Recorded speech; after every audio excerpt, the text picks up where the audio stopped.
Hi, everyone. Thanks for being with us. I have the combination of Natasha from the Riverside School Board and Jamie from New Frontiers, and we wanted to just reach out to all students, potential students, and people of the Montérégie, especially who may be interested in taking a trade in English at one of our centers. Can you guys maybe give us a little recap of what's going on in your centers right now for someone who would be interested in maybe taking a trade? So well, at Access here we have 5 different centers that are kind of spread across the Montérégie, and we're all open for business. Of course, they might look a little bit different when you go in on the inside compared to pre-pandemic times. But our number one priority, as I'm sure it is with you guys too at New Frontiers, is the health and safety and well-being of our staff and students. And so there's lots of things in place to make sure that our students feel very comfortable when they're in our centers and that we're abiding by all the measures and everything put out by public health. But the programs, they're all running. We had some programs start at the end of the summer and some programs start this fall. And we have more programs coming up later on in the fall and in the new year as well in January. Registration is open. You can visit our website to register. People are calling the center with questions with regards to registration as well. But we're really just ready to keep welcoming students in to feel a little more normal during these unnormal times a little bit. Yeah, at New Frontiers, same thing. We're open and running. So we have 3 adult centers that are located in Chateauguay, Ormstown, and Huntington. I can't say our doors are fully open, right? There's a process to get into our centers. For sure, we take the health of our students and our staff. It's our number one priority.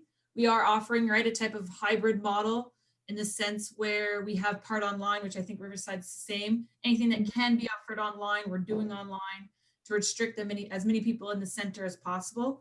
But right, they're trades. So for sure, things have to be done hands-on. So anything that has to be done in our centers, in our labs, or in the shops, as we call them, right? We bring those people in.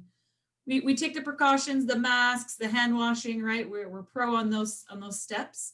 But our goal, right, is it's student success. That's our number one goal, to get those students in our classrooms, get through our programs, graduate, get their certificates, and then out into the work field.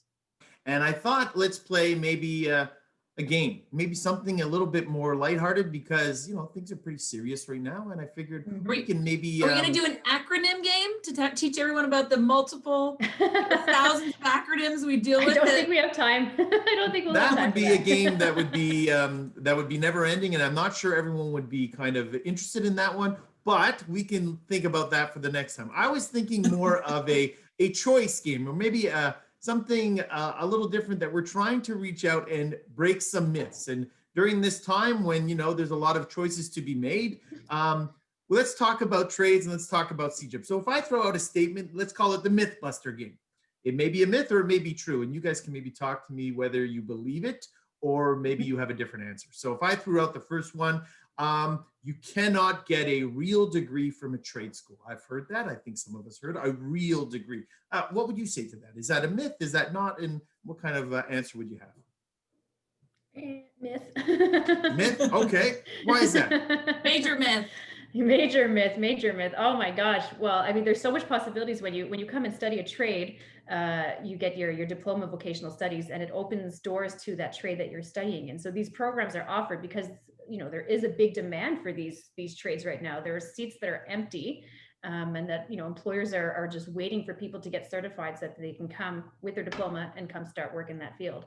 So I mean, it opens so many doors once you have your diploma of vocational studies. Yep, and it's a diploma, right? It's offered by the Ministry of Education. It's recognized by employers, and it's a diploma. It's a certificate, and no one can take that away from you once you complete that program. You have that. That's on your CV, and that's just more goods on that CV that help you get that job when you go out into the workforce. Mm-hmm. Thank you. Okay, so now I'm choosing some backgrounds that may be familiar with some of our students. There's always looking over your shoulder at other options, and only people who can't get into CEGEP and university are the ones that go to trade school. That's the ones that happen. What would you say to that? Is that a myth or is that true? Gosh. Definitely not, Jamie. I don't know about you, Jamie, but I hear that a lot. Like when we used to, go into visit, different types of high schools or different types of trade fairs or student fairs and stuff like that. We did kind of get that impression from people, like, oh, it's people who can't succeed that are going to take a trade, or it's the ones that are, not as, the weaker students or something. But that is so false, because to take a trade, I mean, not only depending on what it is it something where you have to be a hands-on individual, but it takes critical thinking, it takes logic. A lot of these trades, you do need to have strong skills that you learn in high school, like math, science, French, and English. So I mean, it takes a strong candidate too to study one of these trades, and someone who takes it seriously, someone who's studious, and someone who wants to really succeed in life. And the trades, right? They're taking those skills that you learn in high school and applying them. So about how to build your house, what structure you want, the dimensions of your house. And then there's a multitude of measurements that go along with that. And that's just a little example. For another program, we have hairdressing. There's a science component to it, right? Because there's mixing chemicals, the dye for the hair. You want to make sure it comes out blonde and not that bright purple that some people do want, but myself, I wouldn't want bright purple hair. But there are those components, that those things you learn in high school that you have to apply when you come to the trades. And it unfortunately, yes, Chuck, that is still a myth, in the sense where, oh, you're not succeeding, go take that hands-on trade, go, you'll be better in that. But it is slowly changing, and people are starting to see the value in taking these programs. Absolutely. Okay, and when you're speaking about all these programs, another part is there's so many choices. You can construct all kinds of things. For those who don't know what I'm doing, this is Minecraft. For some of us, this is a new age thing for some of us. So if I said, oh, there's only a few trades that I can take, and where I live, there's not a lot of choices, I have to go to Montreal. What would you say to that? Is that a myth, or are we kind of actually pretty lucky if we looked around to see what trades are offered in English in the Montérégie? I say we're extremely lucky. Yeah, very lucky. In the Montérégie, we have, just between the combining of New Frontiers and Riverside, I think it's over around 25 trade programs we have. Yeah. Give or take, right? I don't know all of them off the top of my head. 25 to 30 trades probably. And those are just the ones, right, we're offering in English. And in the Montérégie, right? So that's a closer territory. You stay within, you don't have to travel bridges, go to the city.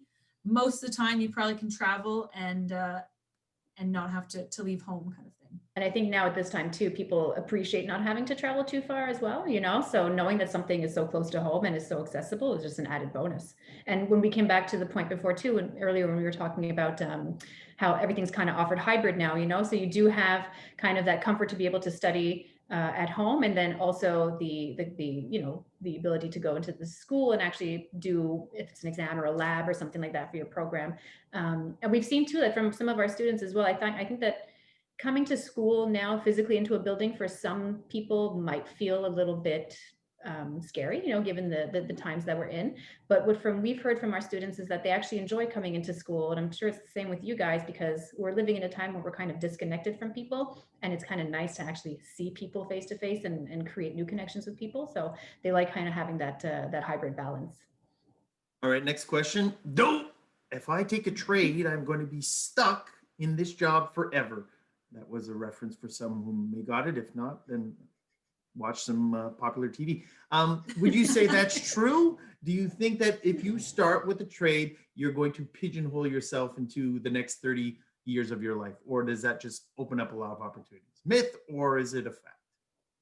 It's totally not true. It opens so many doors.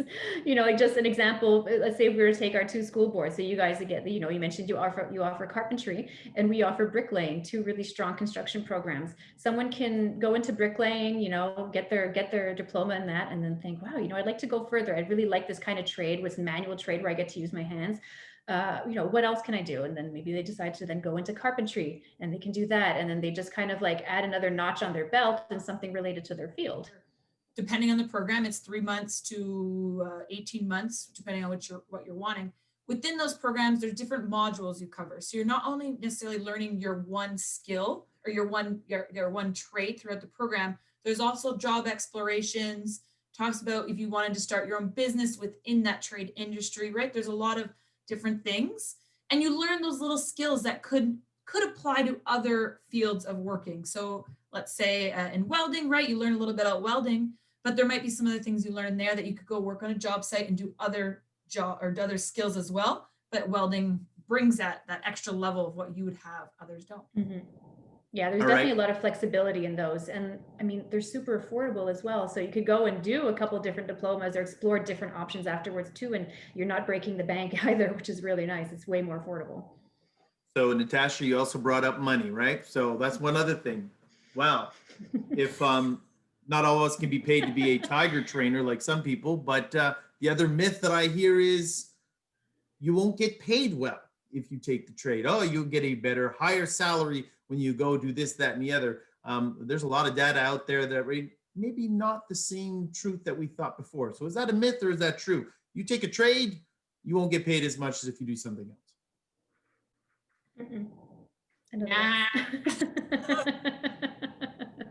For sure, right? Anyone coming out of a education, or if they're just starting out, for sure, starting out salary is very different.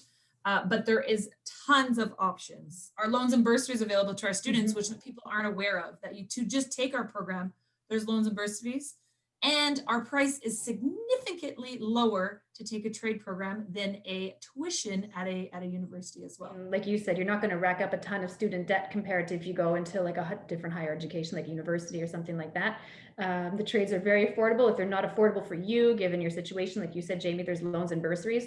And I mean, salaries, they go with experience, and there's like some really competitive salaries out there for the different types of trades that we have. Our tradespeople, you always need those plumbers or people to help you build your house or get your hair cut, right? So they're always in need and they're in high demand across. Look at PABs right now.